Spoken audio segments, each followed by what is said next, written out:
The humidity hit John Miller like a physical blow the moment he stepped out of the pressurized cool of the Ninoy Aquino International Airport. But it was the noise that truly disoriented him. For John, a corporate architect from Chicago who lived his life by the rigid ticking of a clock, the cacophony of Manila was an assault on his very sanity.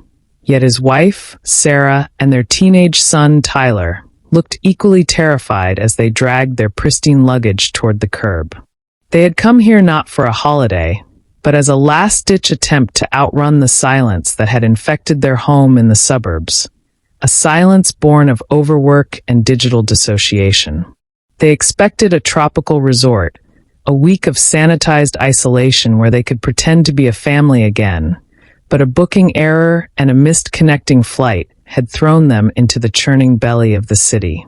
As John frantically checked his phone, watching his battery drain, he didn't realize that the chaos swirling around him wasn't a disruption of order, but the opening notes of a cultural symphony that would dismantle everything he thought he knew about happiness. Their driver, a man named Bayani who wore a smile that seemed impossibly wide for the gridlocked traffic, laughed when John asked for an estimated time of arrival, a reaction that made John's blood pressure spike dangerously high. The van crawled through the streets, weaving between jeepneys that looked like psychedelic metal beasts, exploding with colors and kitschy religious icons that seemed to mock John's monochrome aesthetic.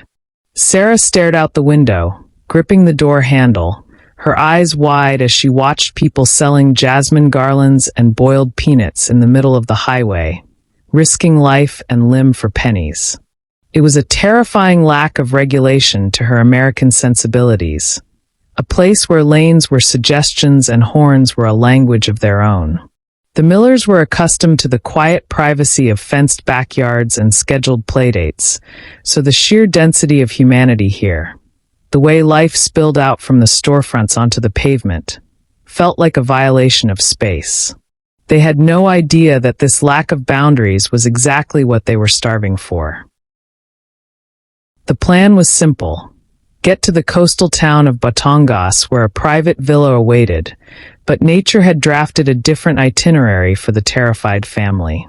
The skies, which had been a bruised purple, suddenly tore open, unleashing a torrential downpour that turned the dusty roads into rushing rivers within minutes, forcing Bayani to pull off the main highway into a small, nondescript barangay. John argued, his voice rising in panic as he pointed at the GPS that was frantically recalculating, but Bayani simply shook his head and explained that the way forward was flooded, and they would have to wait it out. They were stranded in a village that didn't appear on any of the travel blogs John had obsessively consulted, a cluster of concrete and bamboo structures that looked fragile against the wind.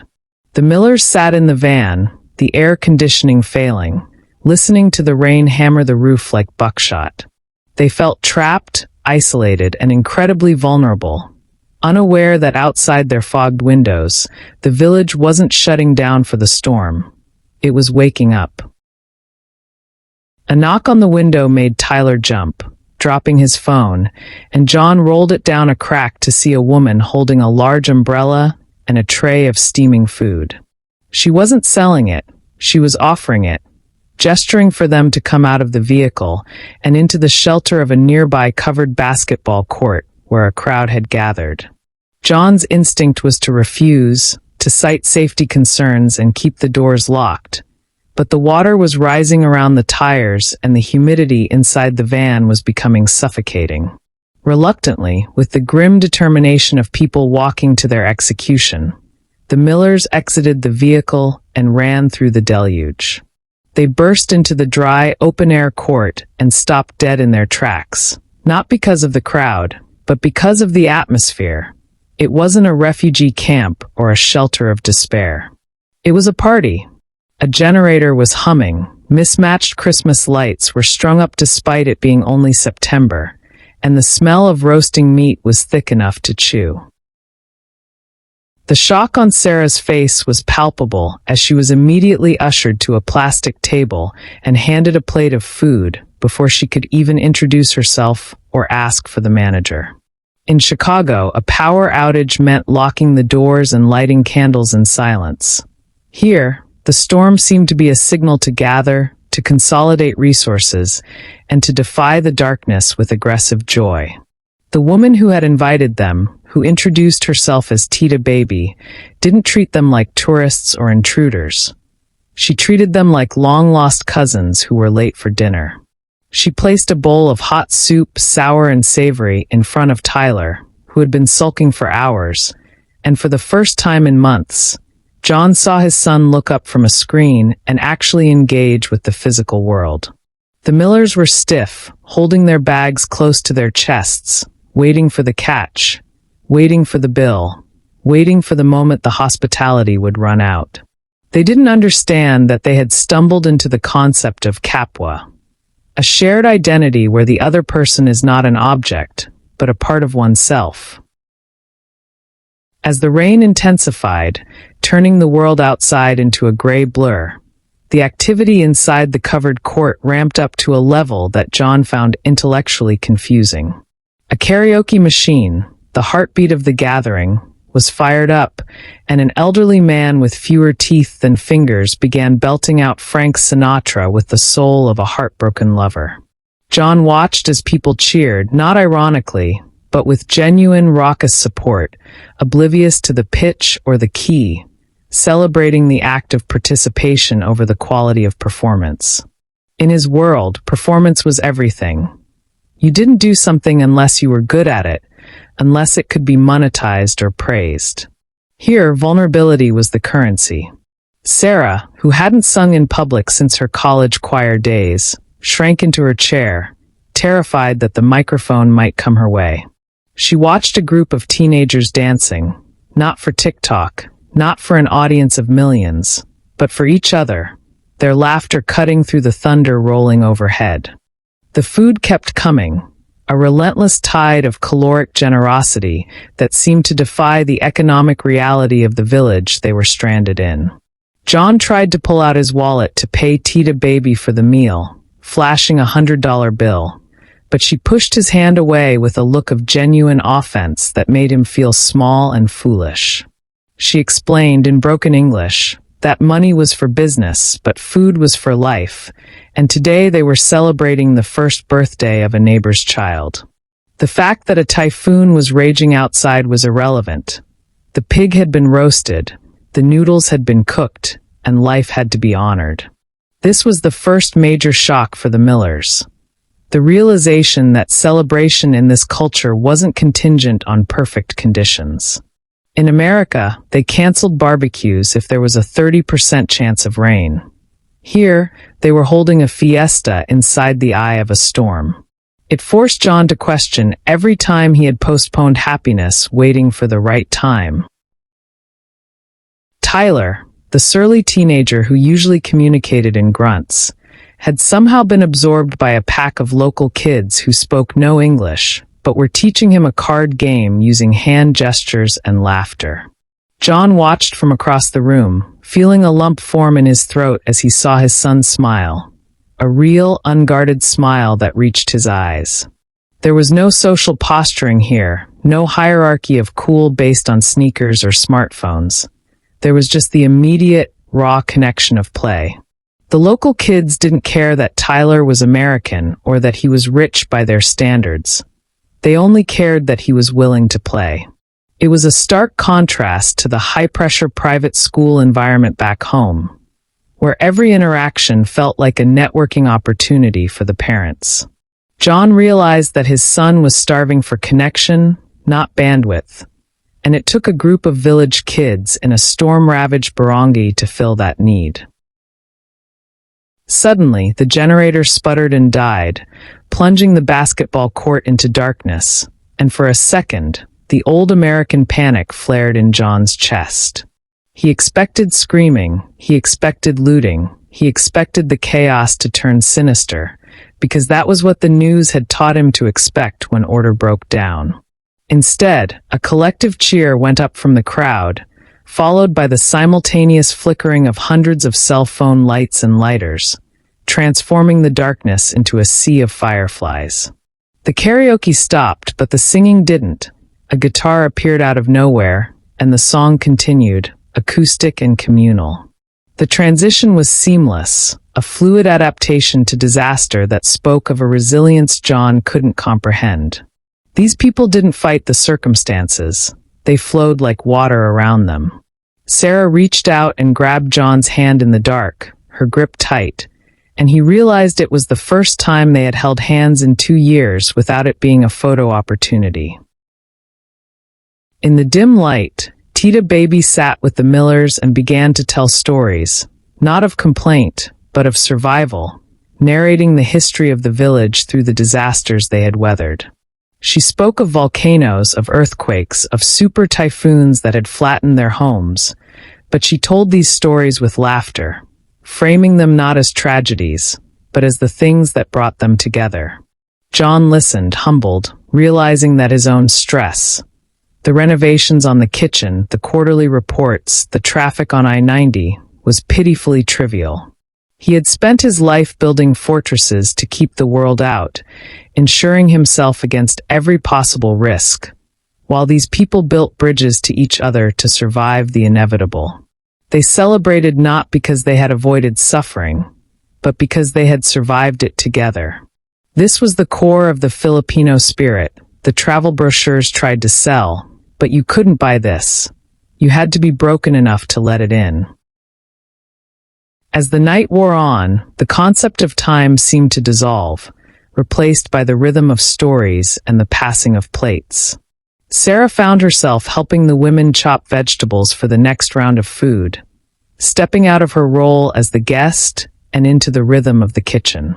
She was wearing a designer blouse that was now stained with soy sauce, and she didn't care. She was laughing with women she couldn't fully understand, communicating through the universal language of food preparation and maternal nodding.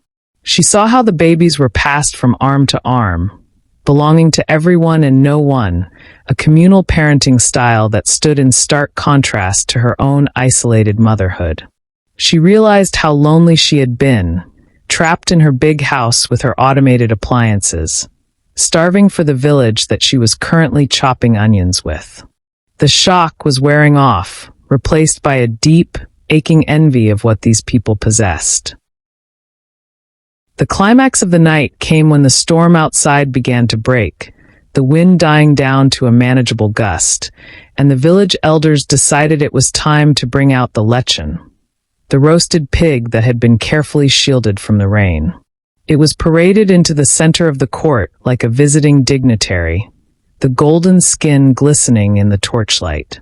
For the Millers, food had always been fuel, or a status symbol, something to be critiqued on Yelp.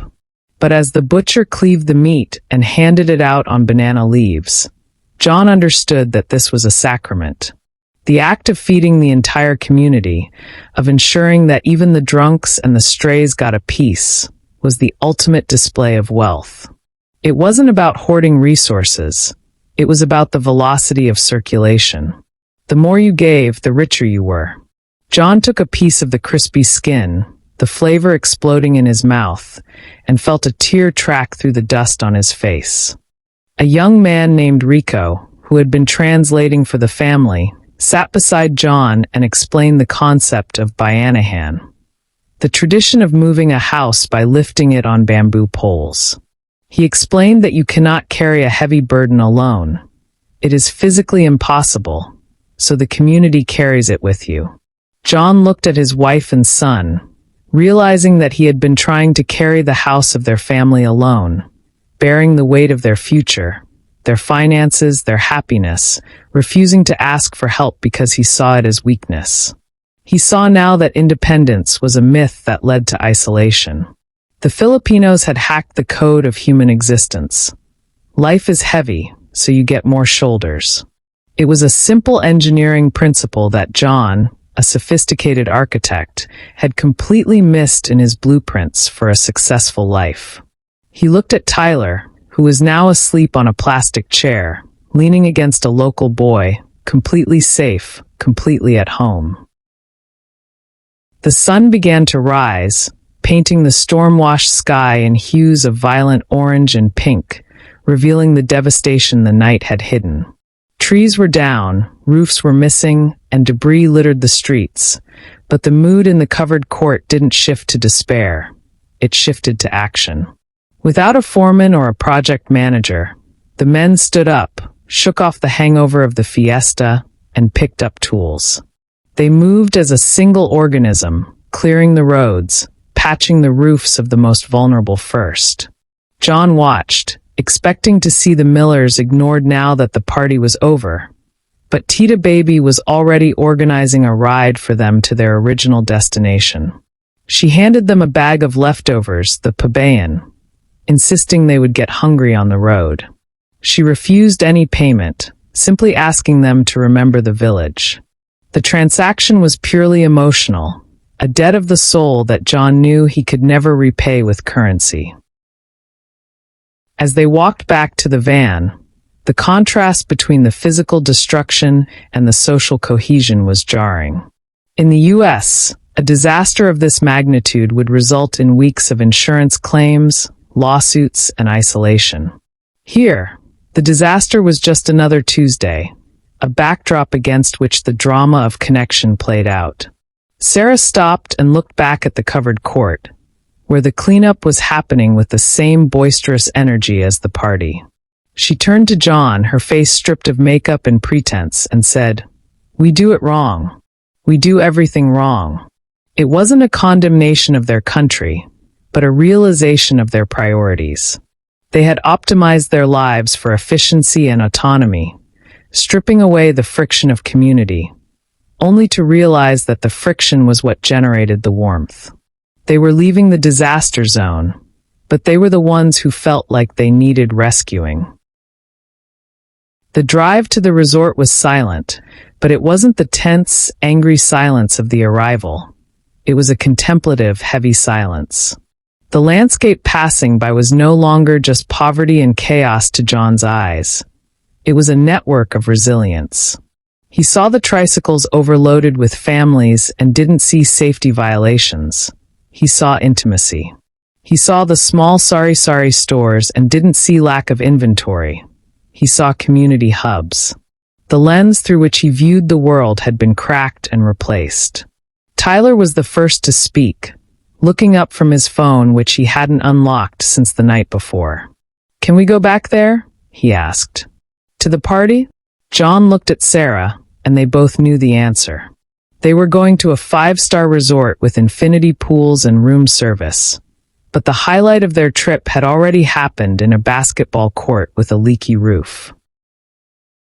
Arriving at the luxury resort felt jarring, almost sterile. The staff were polite, bowing and offering cold towels, but the interaction was transactional, stripped of the chaotic warmth of Tita Baby's embrace. The lobby was quiet, smelling of lemongrass and money, and for the first time, the silence terrified John. It felt like a vacuum. They checked into their villa, a stunning architectural marvel overlooking the ocean, but the beauty felt hollow. They sat on the expensive patio furniture, looking at the view, and felt a profound sense of dislocation. They had climbed the mountain of success to get to this view, only to realize they had left the human race at the bottom. The Filipino way haunted them. The noise, the food, the touching, the lack of personal space. They realized that privacy was just a fancy word for loneliness. That evening, instead of dining at the resort's Michelin-star restaurant, the Millers found themselves walking into the local town near the resort. They were chasing the ghost of the feeling they had in the storm. They found a small night market, smoky and loud, and sat on plastic stools. They ordered barbecue sticks and halo, the crushed ice dessert that was a chaotic mix of ingredients that shouldn't work together, but somehow did. A perfect metaphor for the culture. John watched Sarah laugh as she tried to eat the purple yam ice cream. A genuine belly laugh that he hadn't heard in years. They were the only foreigners there, but nobody stared. They were just absorbed into the collective body of the crowd. They were learning that you don't watch a Filipino celebration, you submit to it. You surrender your ego and become part of the noise. Over the next few days, the Millers began to actively deconstruct their American habits. John stopped checking his work emails, realizing that the skyscrapers of Chicago would not crumble if he didn't respond for 3 days. Sarah stopped worrying about the dirt on Tyler's clothes. They started talking to the staff, not as servants, but as people, asking about their families, their provinces. They learned that every single person they met was supporting a network of relatives, sending money home, raising nieces and nephews. The web of interdependence was invisible but omnipresent. It made the Millers feel selfish, exposing the extreme individualism of their own lives where they barely knew their neighbors' names. They began to understand that the shock they felt was the shock of waking up from a coma of self-absorption. One afternoon, they witnessed a funeral procession moving through the town. It wasn't the somber, black-clad affair they were used to. There was a marching band playing upbeat music, and people were walking, eating, and chatting. At first, it seemed disrespectful to John's sensibilities, but a local explained that they were celebrating the life, walking the spirit home. They didn't hide death, they incorporated it into the flow of life, just as they incorporated the typhoons. It was a radical acceptance of the cycle of existence. The Millers realized that their own culture's sterilized approach to death, hiding it in hospitals and funeral homes, was just another way of denying reality. Here, joy and grief held hands in the street. It was a profound lesson in emotional agility that John knew he needed to take back to his sterilized suburban existence.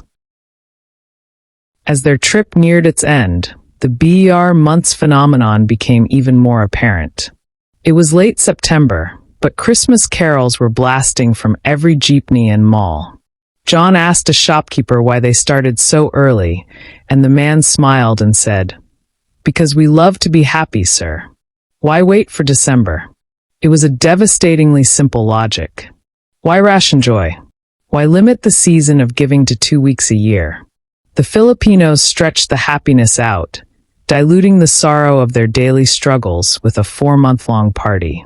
The Millers, who treated holidays as stress-inducing obligations to be survived, saw the genius in it. They were changing the way they viewed time itself.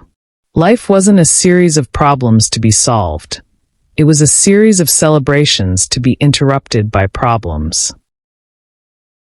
On their final night, the Millers decided to do something radical. They hired a van, not to take them to the airport, but to drive them back to the small barangay where they had been stranded. They wanted to say goodbye properly. When they arrived, the sun was setting, and the village was back to its normal rhythm. Tita Baby saw them coming and screamed with delight, dropping her laundry to run and hug Sarah. There was no awkwardness, no "why are you here?" Just an immediate reintegration. They brought gifts, chocolates and goods from the city, but they knew these were tokens. The real gift was their return, the acknowledgement of the bond. They spent the evening sitting on the curb, drinking warm soda, and John felt more at peace sitting on that dirty concrete than he had ever felt in his corner office. During that final conversation, John admitted to Tita Baby that he was afraid to go back. He confessed that his life in America felt cold and empty compared to this. Tita Baby listened, her face serious, and then she gave him the piece of wisdom that would anchor the script of his life going forward. She told him, "Sir, you don't have to live in the Philippines to have the Filipino heart. You just have to open your door. You have a big house, yes? Fill it." It was a command, not a suggestion. She was telling him to export the technology of Capua to the suburbs of Chicago, to stop building fences and start building long tables. It was the hardest architectural challenge John had ever received. The departure was emotional. Tyler actually hugged the local boys, promising to add them on Facebook, bridging the 8,000-mile gap with digital threads. Sarah cried as she hugged the women, promising to learn how to cook adobo. John shook hands with the men, his grip firm, looking them in the eye. He wasn't just saying goodbye to friends. He was saying goodbye to teachers. They had taught him that resilience isn't about how much you can withstand alone. It's about how many hands are holding you up when the wind blows.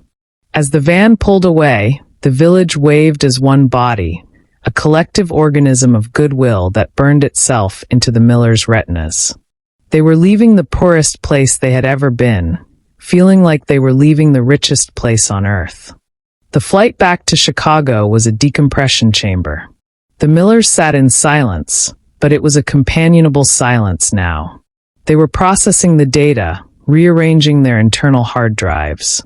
When they landed at O'Hare, the efficiency of the airport felt aggressive. The silence of the customs line, the averted eyes of the other passengers, the rush to get to the baggage claim, it all felt hostile. They stepped out into the cool autumn air of Illinois, and the lack of humidity felt like a lack of life. They took an Uber home, and as they drove through their neighborhood, John looked at the houses. They were beautiful, manicured, and dark. No people on the porches. No music in the streets. Just isolated boxes of light in the darkness. It looked like a graveyard of the living. They entered their own house, and the silence was deafening. The air was stale. The Wi-Fi connected automatically, the hum of the refrigerator the only sound. Tyler went to his room, but he didn't close the door. Sarah went to the kitchen and stood there, looking at the granite countertops that they had spent a fortune on, realizing they were cold to the touch. John stood in the living room, looking at the expensive sectional sofa that faced the television. The layout of the room was designed for consumption, not connection. He remembered Tita Baby's command. Fill it.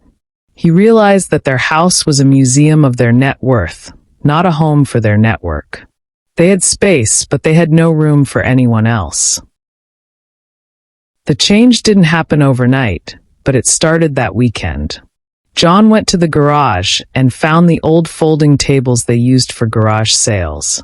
He set them up in the backyard, right on the manicured lawn. Sarah went to the grocery store and bought an obscene amount of pork and chicken. They didn't send out invites. They didn't schedule a month in advance. They just started cooking. They opened the windows and played music loud enough to be heard from the sidewalk. It was a violation of the unwritten suburban code of silence. Tyler sat outside, looking awkward, until the smell of the food started drifting down the street. It was a beacon. The Millers were attempting a transplant of the Filipino spirit into the American soil. The neighbors were confused at first. People walked by, looking at the smoke, looking at the open gate. In the suburbs, an open gate usually meant a mistake. But John stood there, waving, channeling the spirit of the man in the jeepney. Kumain. We have food, he shouted. It was awkward. It was terrifying. But slowly, hesitantly, the social contract cracked. A neighbor from 2 doors down, a man John had only waved to for 5 years, stopped. Then a family walking their dog. The curiosity overcame the reserve.